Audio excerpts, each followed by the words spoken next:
बिहार जल रहा है, अलग अलग हिस्सों में युवा सड़कों पर है अपनी मांग को लेकर। ना आप समझा पा रहे हैं ना ये समझा पा रहे हैं। वो कह रहे हैं पुनर्विचार कीजिए।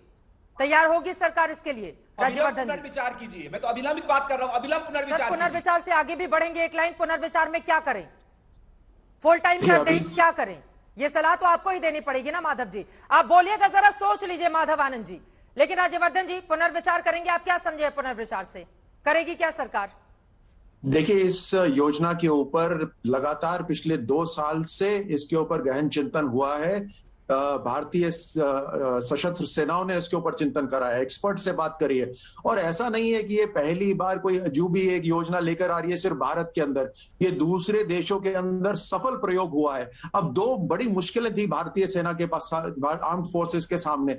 एक कि भारतीय सेना की जो औसतन उम्र थी वो बढ़ती जा रही थी, अभी 32 से 35 हो गई थी, उसको कैसे कम करना है। ये भारतीय सेना कोई डेकोरेशन फोर्स नहीं है, आप सब इस बात को समझिए कि बस सजा के सजावट करके खड़ा करना। ये युद्ध लड़ने वाली सेना है, एक ऐसी सेना है जो आखिरी सबसे मजबूत दीवार है दुश्मनों और आपके सामने। अगर आप आज खुले आसमान के सामने आप खुली सांस ले पा रहे हैं तो वो भारतीय सेना की वजह से। ये लड़ाकू सेना है, लड़ाकू सेना को एक्सपीरियंस भी चाहिए, आधुनिक हथियार भी चाहिए और युवा भी चाहिए, जोशीले चाहिए। मेरे को पिछली बार की एक चैनल ने मुझसे पूछा कि क्या 35 साल वाला बूढ़ा हो जाता है? 35 साल वाला बूढ़ा नहीं होता, लेकिन 35 साल वाला रिस्क नहीं लेता।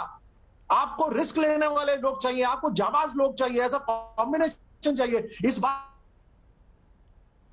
आवाज ब्रेक हो गई। माधव आनंद जी, समझिए, आपको समझ में आ गई होगी बात? समझ के माधव आनंद जी, आपको बात समझ में आ गई होगी जो राज्यवर्धन जी ने कहा है? चित्रा जी, मुझे पूरी बात समझ में आ गई। जो 35 साल में कोई बूढ़ा नहीं हो जाता, ये आप भी समझती हैं और मैं भी समझता हूं। अच्छी है, मतलब बात समझ में आ गई तो। अरे चित्रा जी, हम लोगों ने क्या कहा, आप पूरे इसको समझने की कोशिश कीजिए। जनता दल यूनाइटेड या जो विभिन्न पार्टियां इस बात को मांग कर रही है कि पुनर्विचार करें। क्यों, आखिर आज पूरे देश में क्यों आंदोलन हो रहा है? आप जिस छात्र को लेकर यह स्कीम लाने का प्रयास कर रहे हैं या लाए हैं, वो छात्र ही आपसे सेटिस्फाइड नहीं है। वो छात्र के एप्रीहेंशन, आप छात्रों से बात कीजिए ना, सारे स्टेक होल्डर से बातचीत कीजिए ना। अगर आपको लगता है कि इसमें कुछ सुधार की गुंजाइश है, सुधार करने का काम बिहार सरकार ने क्या पहल की है? छात्रों को बुलाकर बातचीत की जाए और उनकी आवाज को केंद्र तक पहुंचाई जाए। आप लोगों ने कोई कदम बढ़ाया है? बुलाइए ना छात्रों को, किसने मना किया है? बुलाइए उनकी टीम को। बुलाएगी तो केंद्र सरकार का काम है, केंद्र सरकार बुलाएगी, राज्य सरकार।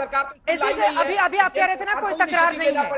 अभी माधव आनंद जी, आप झूठे साबित हो गए। आपने कहा कि कोई तकरार नहीं है बिहार में, और यहीं पर आप दोनों लोगों की तकरार देश के सामने है। हम लोग आग्रह कर रहे हैं सारे छात्र। आप लोग जब खुद आपस में नहीं समझ पा रहे हैं तो उन युवाओं को आप कैसे समझाएंगे? यही तो बड़ा सवाल है। राज्यवर्धन जी, जल्दी से आपकी बात, उसके बाद मृत्युंजय जी और बाकी डिफेंस एक्सपर्ट के पास। बिल्कुल बिल्कुल, मैं तुरंत बोलता हूं कि ये संवेदनशील सरकार लगातार बातचीत भी करी है। इसीलिए इस बार के लिए 21 साल से बढ़ाकर उम्र 23 साल कर दी गई है, ताकि 2 साल जिनका कोरोना के समय रिक्रूटमेंट नहीं हो पाया सेना के अंदर, उन युवाओं को भी अवसर मिल सके। ये बात आप लोगों तक पहुंचाइए और राज्य सरकार की ये जिम्मेदारी है कि वो वहां पर जनता से, युवाओं से लगातार बात करे, उनको समझाए। अब समझाने की कोशिश में सरकार पूरी तरह से सफल क्यों नहीं हो पा रही है? जगह जगह छात्रों का ये आंदोलन आखिर कब तक यूं ही चलेगा? बड़ा सवाल है। कोमोडोर जीजे सिंह, सीधे मैं आपके पास आते हुए मृत्युंजय जी, मैं फौरन आपके पास आऊंगी, लेकिन उसके पहले अपने रक्षा विशेषज्ञों की राय ले लें। यहां पर सरकार लगातार उसके फायदे गिना रही है। वो युवाओं की एक बड़ी फौज तैयार करना चाहती है भारतीय सेना में, लेकिन दूसरी तरफ युवाओं की एक ऐसी फौज है जो सरकार से संतुष्ट नहीं है, वो सड़कों पर प्रदर्शन कर रही है। अभी मौजूदा स्थिति क्या है, इसको समझना बेहद जरूरी है। डिफेंस एक्सपर्ट की नजर में सरकार का यह कदम अच्छा है या आपको लग रहा है कि बहुत ज्यादा सुधार किए जाने की इसमें जरूरत है? देखिए चित्रा जी, इसके 2 पहलू हैं। पहला पहलू अगर मैं गवर्नमेंट का लूं तो बिल्कुल ठीक है अपनी जगह पे। वो हमें रिप्लेसमेंट ऑफ इक्विपमेंट के लिए हमें पैसा चाहिए। एक बैलूनिंग पेंशन जो बजट है वो बढ़ रहा है, वहां से पैसे बचाकर हम अपनी सर्विसेज को ज्यादा मॉडर्नाइज करके स्टेट ऑफ द आर्ट कर सकते हैं। साथ में जो अभी अग्निवीर की योजना के अंदर इनको 22-23 साल 10-12 लाख रुपए मिलते हैं और फिर वो अपना एक नया जीवन शुरू कर सकते हैं। उनके साथ उनका अगली सारी उम्र होती है उसके साथ। ये अगर हम चीजों को देखा जाए इंटेलेक्चुअल लेवल के ऊपर तो वो मुझे सभी ठीक लग रही है, उसमें कोई बुराई नहीं है। मगर जो काम करना होता, जब किसी चीज को अकॉम्प्लिश करना चाहते हैं, पूरा करना चाहते हैं, उसके अंदर हार्ट भी आ जाता है, दिल भी आ जाता है। दिल और जो आपका हेड है और दोनों मैच करने चाहिए। अगर हम लोगों के दिल को देखें तो हमारे जो फौजी जवान आते हैं वो सारे गांव से आते हैं, बिल्कुल उनका सोशल फैब्रिक बिल्कुल डिफरेंट है। वो ज्वाइन करते हैं रोजी रोटी के लिए करते हैं, वो ज्वाइन करते हैं एक वे ऑफ लाइफ के लिए करते हैं, वो ज्वाइन करते हैं पेंशन के लिए, क्योंकि उनको मालूम होता है हमारे देश के अंदर ये एक है कि सिक्योरिटी है, सोशल सिक्योरिटी, आपका जीवन जो है पेंशन के ऊपर चलता है। तीसरी बात जो है वो है आन बान की, कि आपका रैंक क्या है, अग्निवीर कौन सा रैंक है। हमारी जो सोशल फैब्रिक है उसको कहते हैं, हाँ जी ये सूबेदार है, ये हवालदार है, ये सर्जेंट है, ये नायक है, ये रिटायर्ड है, तो उसकी गांव के अंदर एक इज्जत है, सोशल फैब्रिक के उसका कुछ उसका नाम है।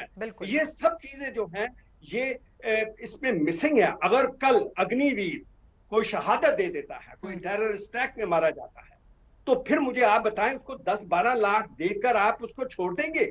उसकी फैमिली को, उसके बच्चों को, या उसकी वाइफ, यंग वाइफ को कहां पे जाएगी? पैसा जो है ये एक ऐसी चीज है जो कि ऐसी यंग उम्र में बहुत लोग जो चालाक लोग हैं हमारे फाइनेंस के अंदर, जो आजकल ठगने वाले, वो इसको ठग लेते हैं। और मैंने बहुत ऐसी उदाहरणें देखी हैं कि जहां पे हमारी जो वीर नारी विधवाएं हैं, जहाँ जो बूढ़े माँ बाप होते हैं, ये जो एजेंट्स होते हैं लेके पैसा उनको चीट कर देते, धोखा दे देते हैं। जी। तो इसलिए हमें पेंशन जो एक हमारी साइकोलॉजी के साथ बंधा हुआ है,